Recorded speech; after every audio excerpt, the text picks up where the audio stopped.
One of the main reasons closers cannot get hired by 7-8-figure companies has nothing to do with their sales ability.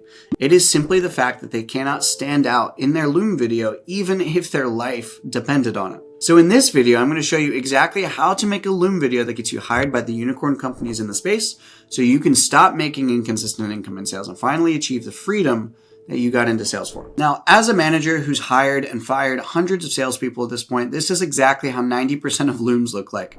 I am a great closer. I'm coachable. I've been in sales for X years. I've been certified by an XYZ trainer. I am really hungry and I will be the most hardworking closer you've ever hired. If that sounds familiar, then that's the problem. Every single person making a loom video is saying the exact same things. Everybody sells the same, so nobody really stands out. And put yourself in the shoes of the sales manager for a moment. They go through 50 looms in a row and they all blur together. So even if you do get invited to an interview, you're not invited because you stood out. You were invited because you were part of the crowd. And the biggest mistake that I personally see in loom applications is this. Most salespeople never actually answer the one question that matters at this stage of the hiring process. The question is, why you over the 100 other reps who are saying the exact same things in their loom? And you have maybe 5 seconds to stand out from the crowd. And that 5 seconds buys you another 10, which buys you another 30, which buys you maybe another 60. But what most people do is they spend those precious seconds justifying themselves to the sales manager, which, let's be real, comes across as needy. If you were to justify yourself to a prospect, that's a big no-no. You know that. So why would you do it to a sales manager, right? People talk about their track record, their training, their mindset. On the surface, it seems right, because you're applying for a role. You want to show yourself off. But this part of the hiring process is not about those things. It's about whether you can actually stand out and get somebody's attention and actually bring relevant, specific wins that are specific to this offer, this ICP, and this avatar.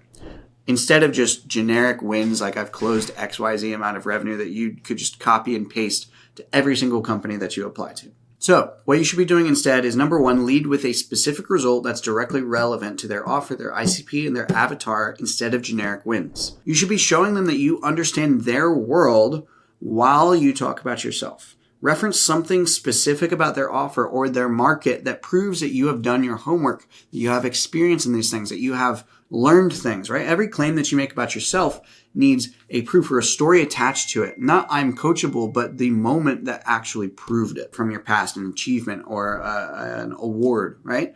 And then maybe 1 or 2 sentences max on who you are as a person. It's very direct, no excuses, memorable. If you can bring up something specific from your past, like my background in music and swimming, going to the Olympic Training Center, I always brought up. And then after you review it all, before you hit send, ask yourself, if this sales manager watches 50 looms today, am I in the top 3 that they remember by the end? If not, re-record it. If you can as well, end your loom application with some sort of open loop that makes the sales manager actually want to book the call. Not a close, but a sort of curiosity gap that only a conversation with you will be able to fill. Make them wonder.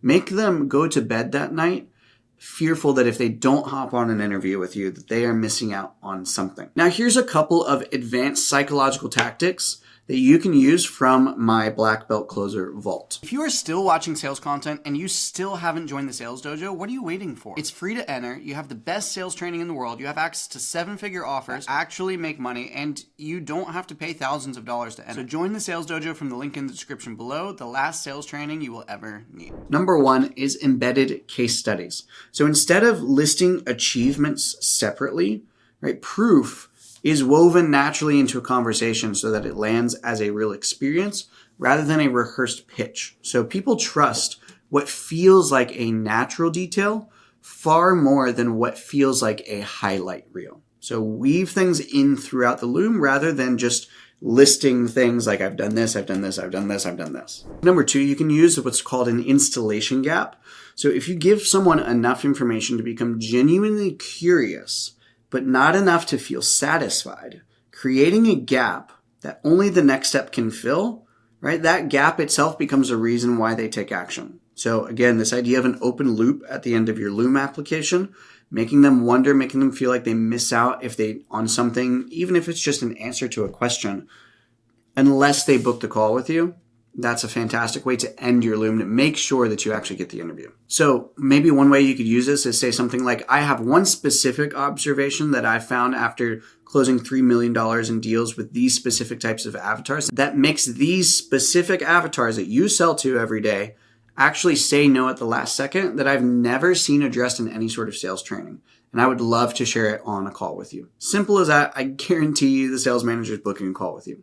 Now, number 3 is what's called the Zeigarnik effect. This is fairly similar. The human brain cannot comfortably leave an unfinished thought alone. And so some sort of unanswered question creates cognitive tension that pulls people toward a resolution.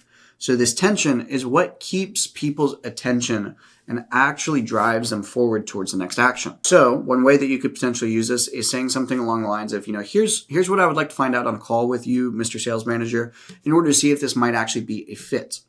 And then you don't actually finish the thought, right? They book the call in order to close the loop. Tactic number 4 is an idea called nervous system contagion. So your emotional state transfers directly to whoever is watching or listening to you before a single word is ever even processed inside of the neocortex. And so calm and grounded energy on camera makes the viewer feel safe. Meanwhile, if you have some kind of nervous energy or anxiety or stress, that's going to immediately transfer to them. And before they ever even hear a word that you say, it will make them feel uncertain about you. So slow your pace down deliberately before you hit record. The sales manager, I promise you, has watched 40 other people who are nervous on their application videos before yours. And so a calm, unhurried opener will immediately separate you before you say anything of substance. Now, last but not least is number 5. This is the consistency bias. Once a person agrees with something small, their brain pushes them to stay consistent with that agreement when a bigger ask comes later on. So small yeses build an internal momentum, if you will, towards a larger yes. So something you might be able to use is open with a statement or a truism or a truth, if you will, that the sales manager already believes to be true about their hiring problem.